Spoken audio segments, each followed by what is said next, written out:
What's up guys, my name is Ace, and today I wanted to compare the PS5 version of the Battlefield 2042 beta to the PC version running on a high-end gaming PC with an RTX 3090 graphics card. In this, we're going to be having a look at the difference in the visuals between those two platforms. Also, I'm going to talk a little bit about the performance I experienced on both of these platforms, and finally my general thoughts on which of these platforms I intend on buying Battlefield 2042 for.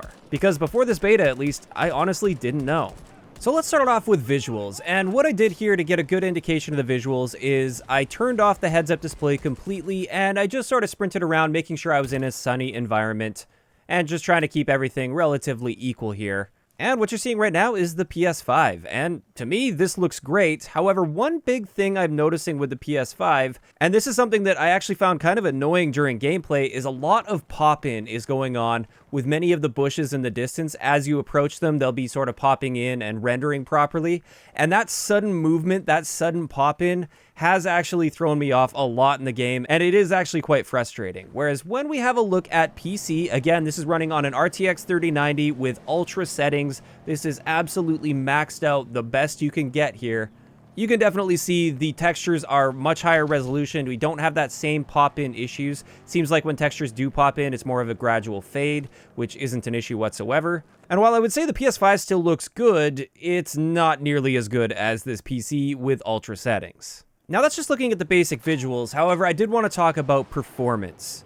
And with my PC, which again has a 3090 as well as an i9-10900K in it, so this is about as good as it gets currently when it comes to a non-commercial gaming PC. And when I'm running it on ultra settings, I found that I was getting a frame rate of roughly 60 to 90 FPS. It would definitely fluctuate within that range, which really isn't amazing. I actually expected to see a little bit better in this area, and I'm hoping this is just a beta thing. I'm hoping at launch things are going to be optimized better. I should be able to push much better frames even with ultra settings with a rig like this. But in either case, I was still at least getting at least 60 FPS, and also playing it on high settings was totally fine as well. I just put it on ultra here so you guys can see the maximum visual potential that you can get out of this beta.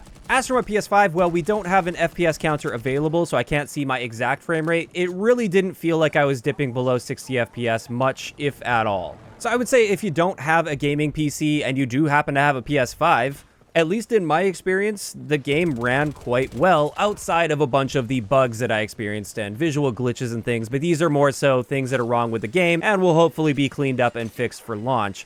Apparently we are playing on quite an old build of the game, so I'm hoping most of those little visual bugs and stuff will be fixed for launch. I also experienced a ton of those bugs on PC, by the way, so that's not just a PS5 thing, or it's not just a PC thing.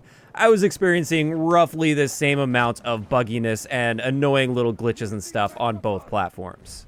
So those are sort of the basics, and I know it's not a super technical breakdown that I've done here. I'm basically just wanting to share my feelings and opinions after playing on both of these platforms. And in general, my really high-end gaming PC did run this noticeably better than my PS5. Not only did it look better, but I was getting better frame rates. And I would definitely hope that that's the case because I could buy many, many PS5s for the same price as my PC. But now I wanted to talk about the biggest difference that I noticed between these platforms, and that is simply the input. With PS5, there is no mouse and keyboard support, and apparently there won't be at launch either. They said maybe down the road, but at launch, there will not be mouse and keyboard support on PlayStation or Xbox. That will be limited to PC only. And I also noticed in the beta, there's either extremely inconsistent aim assist that only activates sometimes, or there is literally zero aim assist whatsoever in the 2042 beta. And for the early access portion of the beta, all I played on was PS5 with a controller. And while I did eventually dial in my controller settings to a point where I was fairly comfortable with it, I still found gunfights to often be just really sloppy. I'd know that I'd want to make a really fine adjustment to my aim while shooting or just while aiming at my target, but it just felt like I couldn't quite do it because I'm limited by the input type.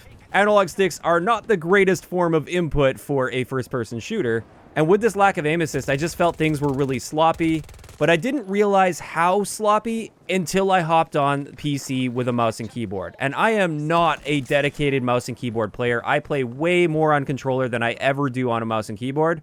And the moment I hopped on PC with a mouse and keyboard and got my settings dialed in a little bit, it felt like a totally different game. Gunfights were happening way faster than they were on console. I found that at least in many situations, I could actually actively aim for the head, which is extremely valuable in this game.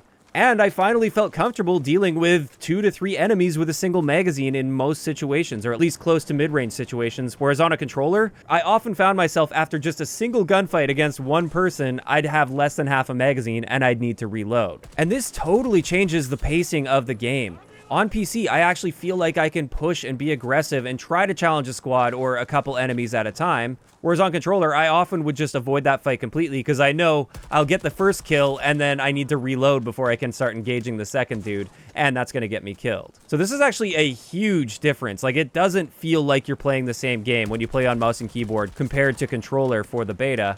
And I'm really hoping they do something about the aim assist on controller for the full build of the game. At least at the time of recording this video, they haven't said anything about this, or at least I'm not aware of them saying that. This is going to be a pre-recorded video though, so maybe they will address this by the time this goes live. But as it is right now, if they don't do anything with the aim assist, there's no way I'm buying this on console, and I don't think I would recommend that either.